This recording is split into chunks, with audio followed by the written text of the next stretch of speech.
서신서들은 사도 바울이 가장 많이 썼죠. 사도 바울이 13개의 서신을 썼고요. 그 다음에는 요한이 3개의 편지를 썼습니다. 요한 1, 2, 3서를 썼고요. 그 다음에 베드로가 2개를 썼습니다. 베드로 전후서를 썼고요. 야고보가 하나, 유다가 하나, 그리고 누가 썼는지를 모르는 편지 하나, 그게 바로 히브리서죠. 그래서 서신서들은 주로 사도 바울이 많이 썼으니까 우리는 이제 사도 바울의 편지에 많이 주목하기도 하고 사도 바울의 편지를 아주 중요하게 생각하기도 하고, 설교도 목사님들이 사도 바울 편지를 중심으로 설교하기도 하고 그러죠. 바울도 하나님의 종이었던 사도였고, 그리고 베드로와 요한도 사도였죠. 그런데 나머지 2사람인 야고보와 요한은 사도가 아니죠. 그들은 제가 계속 말씀드리지만 예수님의 동생이라고 말씀드렸습니다. 그럼 예수님의 동생이라 그러는데 진짜 예수님이 동생이 맞느냐? 1절을 보시면 예수 그리스도의 종이요 야고보의 형제인 유다 그랬습니다. 야고보의 형제라 그랬습니다. 그리고 야고보가 예수님의 동생이고, 그렇다 그러면 유다도 예수님의 동생이겠죠. 마태복음 13장 한번 가볼까요? 마태복음 13장. 제가 가지고 있는 성경으로 신약성경 23페이지에 있습니다. 마태복음 13장 53절부터 보시면 23페이지에 예수께서 이 모든 비유를 마치신 후에 그곳을 떠나서 고향으로 돌아가사 그들의 회당에서 가르치시니, 예수님께서 회당에 가서 가르치신 겁니다. 자기 고향 갈릴리에 가서 가르치신 겁니다. 그랬더니 그들이 놀라 이르되, 거기 사람들, 회당에 있는 사람들이 놀라 이르되 이 사람의 이 지혜와 이런 능력이 어디서 났느냐? 왜요?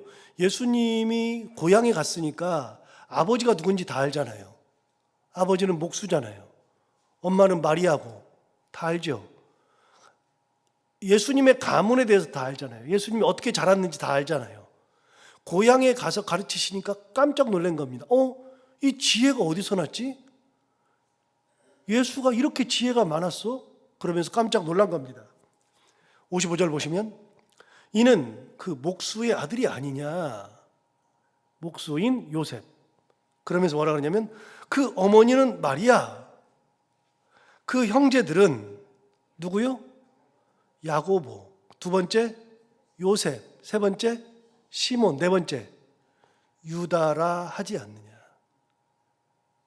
예수님의 동생을 알 수 있는 성경이 마태복음 13장에 나옵니다.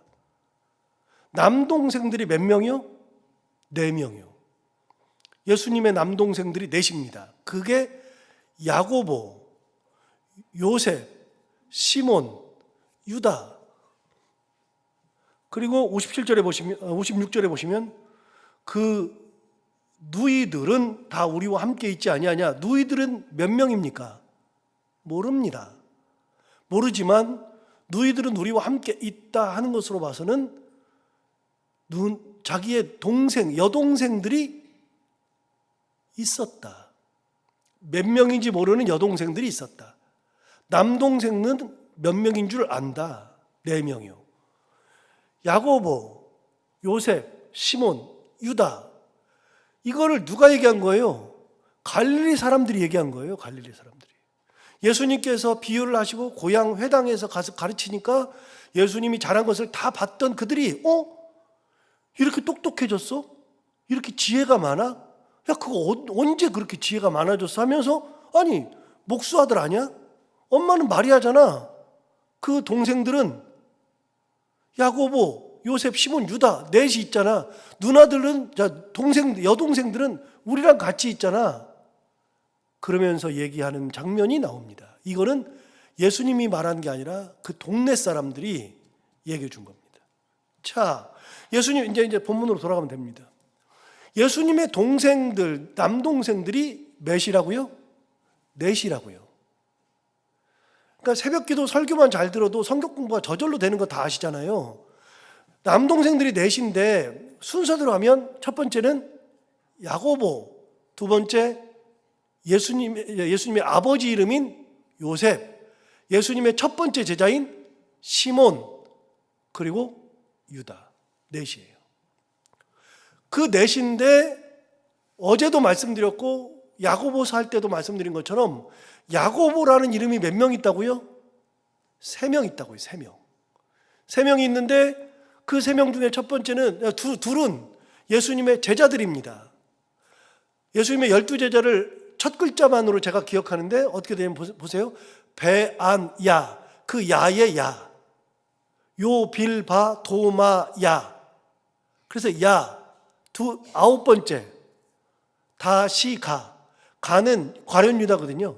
그러니까 배안야 할 때 그 야, 요 실바 배안야, 요 빌바 도마야, 9번째 야. 그래서 3번째 제자의 이름이 야고보, 9번째 제자의 이름이 야고보. 둘의 야고보인데 둘을 구분을 하기 위해서 어떻게 했다고요? 아버지 이름을 붙였다고요. 똑같이 야고보가 모르니까. 그래서 아버지가 세베대니까 세베대의 아들 야고보, 알페오니까 알페오의 야고보, 아버지 이름을 붙인 거죠. 그리고 사실은 시몬 이름이 베드로잖아요. 베드로는요 원래 이름이 시몬입니다. 베드로는 원래 이름이 베드로가 아닙니다. 시몬인데 예수님과 함께 가이사랴 빌립보 지방에 있을 때 거기서 그 신전을 보니까 신이 만신전이에요. 막 신이 엄청나게 많아요. 그러니까 예수님이 묻죠. 사람들이 나를 누구라 하더냐? 그랬더니 더러는 엘리야, 더러는 선지자 중에 한 명, 뭐 이렇게 얘기합디다. 그러니까 너희는 나를 누구라 하느냐? 그랬더니 베드로가 주는 그리스도시요 살아계신 하나님의 아들이니이다 고백했을 때 바요나 시모나 내가 복이 있도다 얘기하면서 이것을 너에게 알게 하니는 사람이 아니라 하나님이 알게 해주셨다. 그러면서 너에게 베드로라는 이름을 준다. 그러면서 반석이라는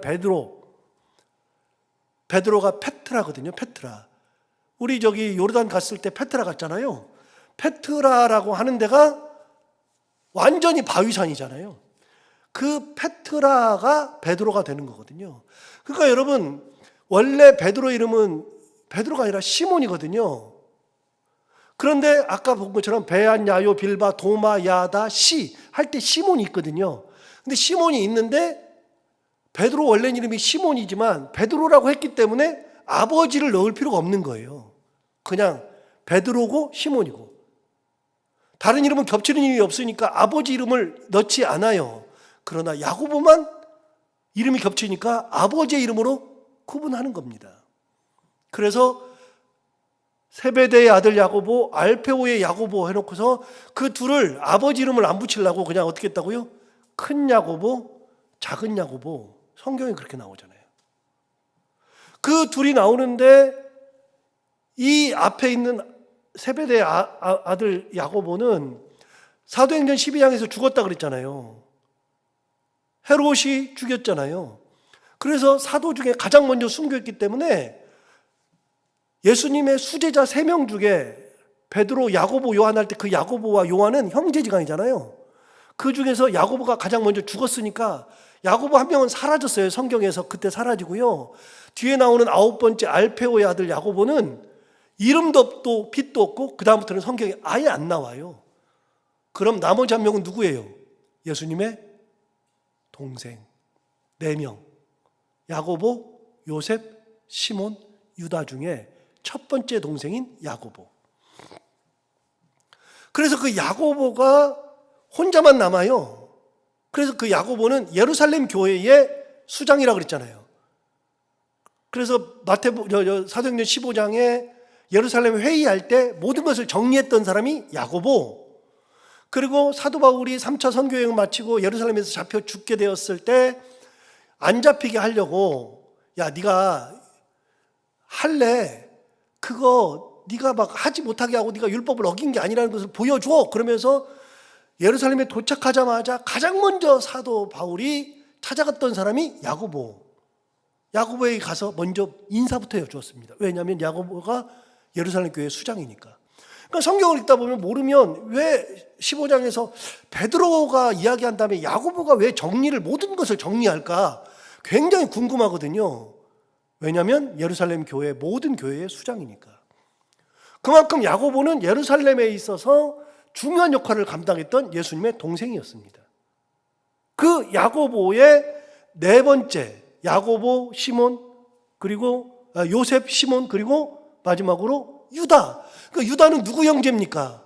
야고보 형제죠. 자, 오늘 보면 1절로 가서 예수 그리스도의 종이요 야고보의 뭐예요? 형제인 유다. 자, 야고보의 형제라 그랬습니다. 야고보가 유다에게는 둘째 형이잖아요. 첫째 형이 누굽니까? 예수 그리스도. 야고보는 예수님까지 하면 다섯째죠, 다섯째.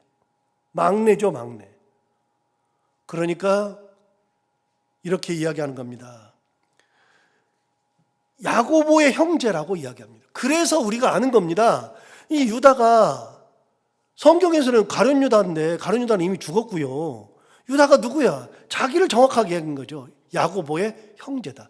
그래서 제가 계속 말씀드리는 게 예수님의 동생인 야고보와 유다가 편지를 썼다. 그래서 야고보서는 예수님의 동생이 쓴 거고 유다도 예수님의 동생이 쓴 거다라고 이야기했던 이유는 바로 여기 있습니다. 마태복음 13장하고 다 종합적으로 판단해서 그렇게 얘기하는 겁니다.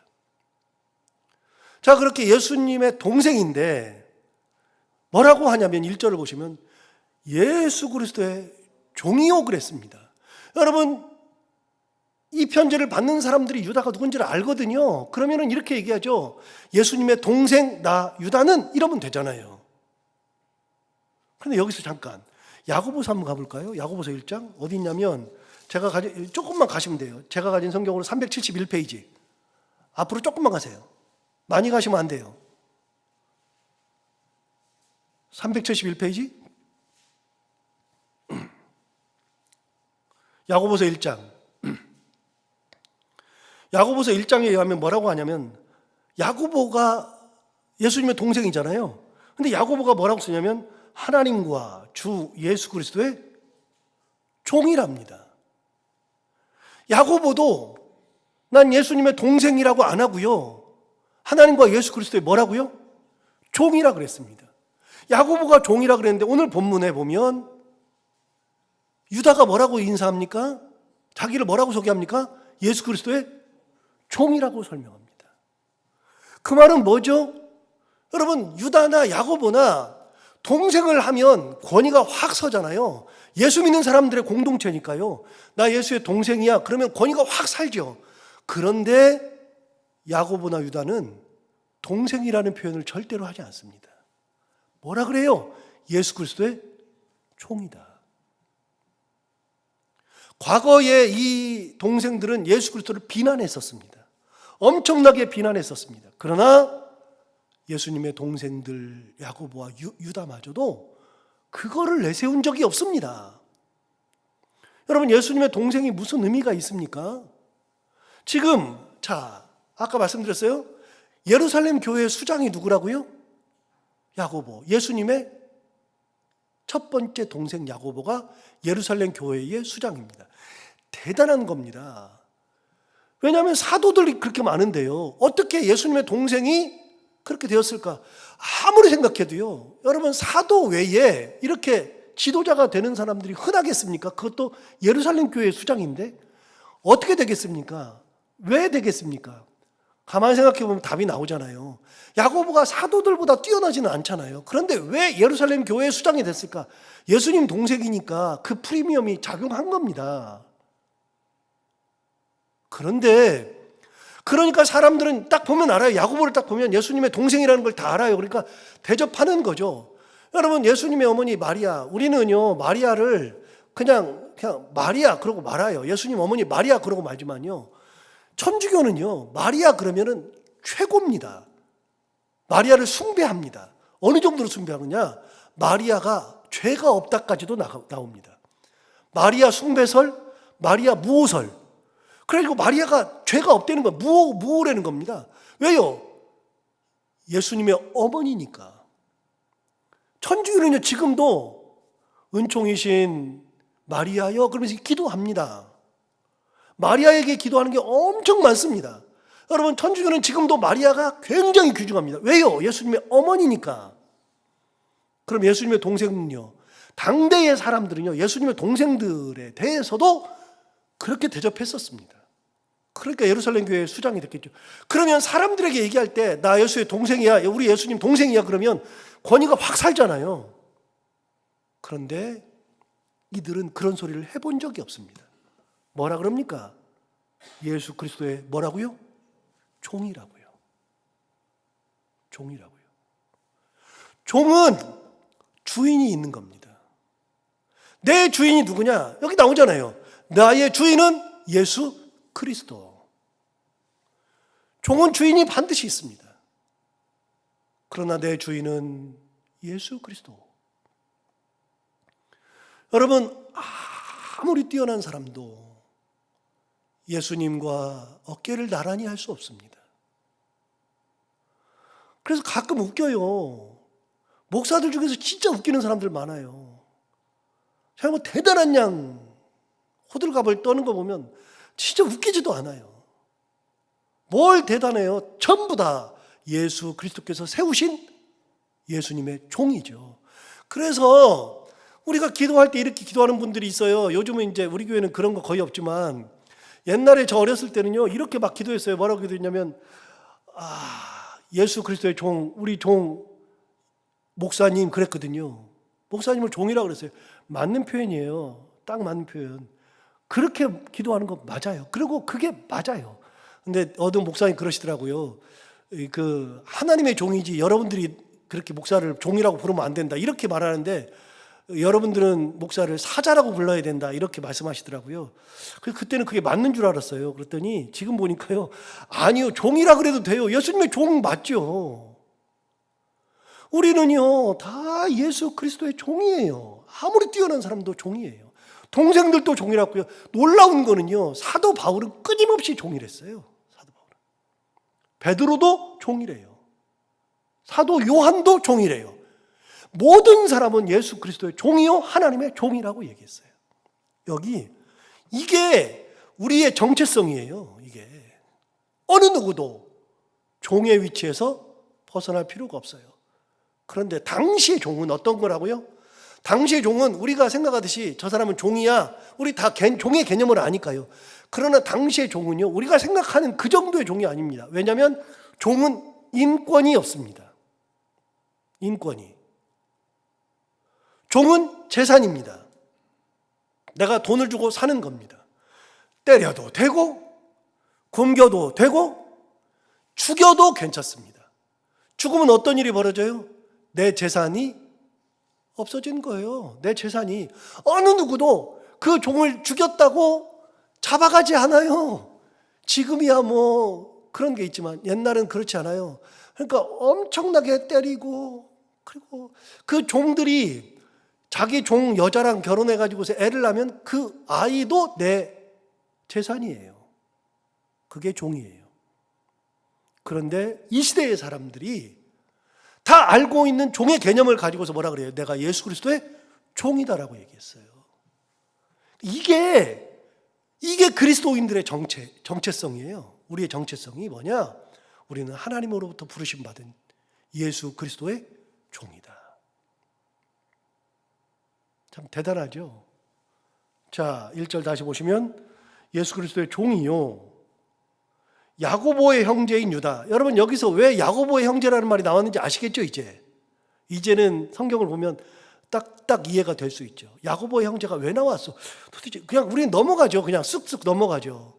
근데 이런 말을 쓰는 이유가 있는 거예요, 다. 둘째 형이거든요, 야고보가. 야고보의 형제인 유다는 부르심을 받은 자, 곧 하나님 아버지 안에서 사랑을 얻고 예수 그리스도를 위하여 지키심을 받은 자들에게 편지하노라. 근데 나 유다가 편지한대요. 누구한테 편지하느냐? 부르심을 받은 자에게 편지한다는 겁니다. 그러니까 너희들은 부르심 받은 사람들이에요. 그런데 부르심을 받은 자가 누구냐? 구체적으로 둘을 얘기한 거예요. 두 가지를. 자, 부르심을 받은 자 곧 그랬어요. 부르심을 받은 자 곧 첫 번째, 하나님 아버지 안에서 사랑을 얻은 존재. 두 번째, 예수 그리스도를 위하여 지키심을 받은 존재들. 자, 첫 번째부터 볼까요? 하나님 아버지 안에서 사랑을 얻었다. 여러분, 사랑을 얻었다. 그러니까 부르심을 받은 거죠. 여러분, 우리는 다, 여러분이나 저는 다 부르심을 받았어요? 주님 앞에 부르심을 받았어요. 자, 그러면 부르심을 받은 자들은 사랑을 얻었으니까 부르심을 받아서 자녀가 되는 거예요. 자녀가. 그냥 자녀가 되는 게 아니고요. 사랑 얻은 사람만 자녀가 되는 거죠.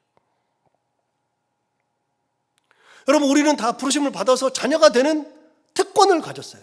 그런데 그 부르심을 받은 자들 중에서 하나님의 자녀로 부르심을 다 받았어요. 이거 보편적으로 다 받았어요. 누구나 다, 여기 계신 분들은 하나님의 자녀로 다 부르심을 받았어요.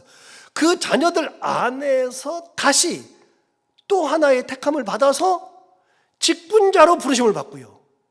두 번째는 직무자로 부르심을 받아요. 성경에 직무가 나와요. 직무가. 직분과 직무가 나오는데, 직분은 우리가 알고 있는 직분이에요. 그러니까 뭐 저는 목사라는 직분을 가지고서 부르심을 받았고요. 장로로, 안수집사로, 권사로, 서리집사로 이렇게 다 부르심을 받아요. 특별하게 그런 부분에 있어서 직분자로 부르심을 받고 직무자로 받았어요. 직무가 뭐예요? 직무라고 하는 것은 내가 하는 역할이에요. 선교사라고 하는 직무. 여러분, 선교사는 목사만 돼요? 아니잖아요. 선교사는 누가 돼요? 아무나 다 될 수 있어요. 선교사라고 하는 직무자로 부르심을 받고요. 또 내가 어떤 역할을 감당하는 직무를 받아요. 그래서 내가 회장이라는 일을 위해서 부르심을 받는 거예요. 그렇게 직무자로 받으니까, 여러분, 목사라고 하는 것도 직무예요. 직분이자 직무. 직분이자 직무. 나의 특성에 맞게 하나님께서 따로 부르시는 거예요. 그렇게. 그래서 내가 재정부장을 맡고, 내가 교육부장을 맡고, 그리고 내가 봉사부장을 맡고, 주방부장을 맡고, 뭐 경조부장을 맡고, 이게 다 뭐라고요? 직무라고요. 직무.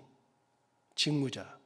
교사로 부르심을 받고, 성가대원으로 부르심을 받고, 전부 다 뭐라고요? 직무자로 부르심을 받은 거예요. 직분자가 있고 직무자가 있는 거예요. 그런데 하나님 아버지 안에서 사랑을 얻은 자들이 부르심을 받는 거예요. 기본적으로는 자녀로 부르심을 받고, 그 가운데서 직분자와 직무자로 부르심을 받는 거예요. 누가요? 사랑 얻은 자들이.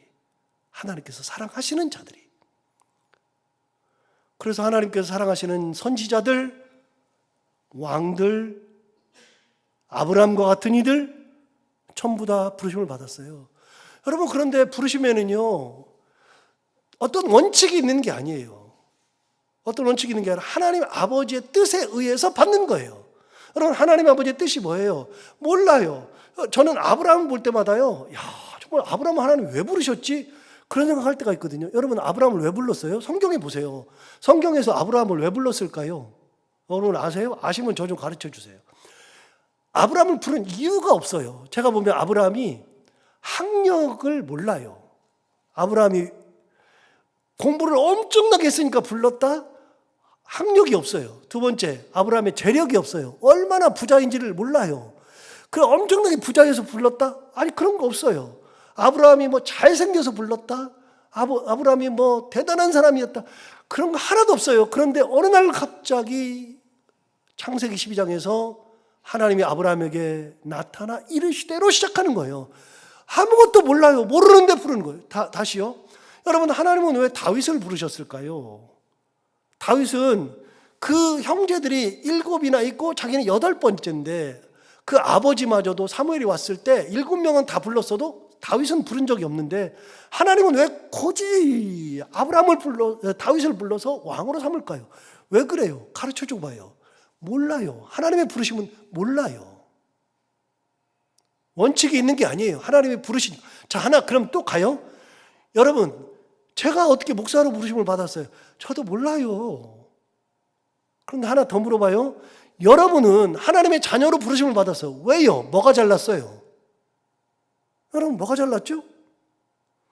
여러분이 이 교회에서 수십 년 신앙생활을 하고 이 교회를 지키고 있어요. 참 대단해요. 저는 지난 주일에도 설교했지만 그전에도 설교했지만 교회를 지키고 있는 분들이 저는 대단하고요. 위대하다고 생각해요. 저는 그런 분들이 너무나 존경스러워요. 여러분 대단해요. 그러면 여러분이 어떻게 이 교회를 지키고 있었죠? 몰라요. 떠날 기회가 많았잖아요. 그래도 지키고 있잖아요. 왜요? 몰라요. 하나님의 부르심은 몰라요. 법칙이 없어요. 하나님께서 사랑하시니까 부르시는 거예요. 그래서 부르심을 받은 자는 누구냐? 하나님의 사랑을, 하나님 아버지 안에서 사랑을 받은 자가 부르심을 받는 거예요. 두 번째, 예수 그리스도를 위하여 지키심을 받은 자들이래요. 여러분, 너희들이 부르심을 받은 자들은요, 하나님께서 자녀로 불렀으니까요. 직분자로 부르시고 직무자로 부르심을 받았으니까요. 그러니까 예수 그리스도 안에서 이 사람들이 예수 그리스도를 위하여 살아가는 존재니까 하나님께서 뭐 하는 거예요? 지켜주시는 거. 자, 우리가 자녀들은요, 세상에 어떤 일이 있어도 내가 지키는 거예요. 다 몸이 부서져도 지키는 거예요. 여러분 와서 기도하는 것 중에 8알은 내 자녀들 아니에요? 내 자녀들을 위해서 기도하는 거 아니에요? 그러면은요, 여러분만 그래요? 저도 그랬어요. 군대에 보내면 군대 가 있으니까 기도하고요. 지금은 외국 가 있으니까 기도하고요. 아이들 결혼 위해서 기도하고 있고요. 학교 마쳐야 되니까 학교 때문에 기도하고요. 어제 그 학교 들어갔다 그래가지고 돈 보내라 그래가지고 돈 보냈어요. 그동안 뼈 빠지게 모아놓은 돈 보냈어요. 호로락 보냈어요. 왜 보내요? 자식이니까 보내는 거예요.